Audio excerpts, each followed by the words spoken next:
Today's day 5 of 100 days 3 goals challenge. இன்னைக்கு physical, mental, spiritual all goals done. நீங்கள் இந்த video பார்க்குற டைம்லேயே மனசில் உள்ள ஒரு சில விஷயங்களை உங்க கூட ஷேர் பண்ணிக்கலாம்னு நினச்சேன். ஒரு சைக்காலஜிஸ்ட்டாக நான் நிறைய கிளைண்ட்ஸை பார்க்குறேன்.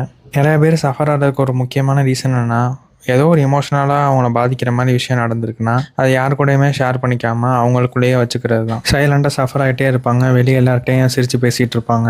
இந்த மாதிரி சின்ன சின்ன விஷயங்கள் அப்படியே ஆட் ஆகி ஒரு பாயிண்ட்டுக்கு அப்புறம் ரொம்ப ஓவர்வெல்மிங்காக அவங்களுக்கு ஆயிடுது. அதுக்கப்புறம் ஹேண்டில் பண்ண முடியாத ஒரு எக்ஸ்டென்ட்டுக்கு போயிடுது. அதுக்கப்புறம் என்ன பண்ணுறதுனே தெரியாத ஒரு பாயிண்ட்டுக்கு போயிடுறாங்க. நீங்கள் காரை ஓட்டுறீங்கன்னு வச்சுக்கோங்க, அந்த காரோட விண்ட்ஷீல்டு ஃபுல்லாக தூசியாக இருக்குது, ரோடு சரியாக தெரில, உங்களால் பார்க்க முடியல, ரோட்டில் பள்ளம் இருக்கா, ஸ்பீட் பிரேக்கர் இருக்கா, ஸ்லோவாக போகணுமா, ஸ்பீடாக போகணுமா, எய்த்தாப்பில் வண்டி நிற்கிதா, ஒரு கிளாரிட்டியே இல்லாமல் இருக்கும்ல. அதே மாதிரி தான் நமக்குள்ளேயே அன்ப்ராசஸ்டான இமோஷன்ஸ் வச்சுருக்கும் போது நமக்கு கிளாரிட்டி இருக்குது. நமக்கு தெரிஞ்சோ தெரியாமலோ அந்த இமோஷன்ஸ் நம்மளை கண்டிப்பாக அஃபெக்ட் பண்ணும்.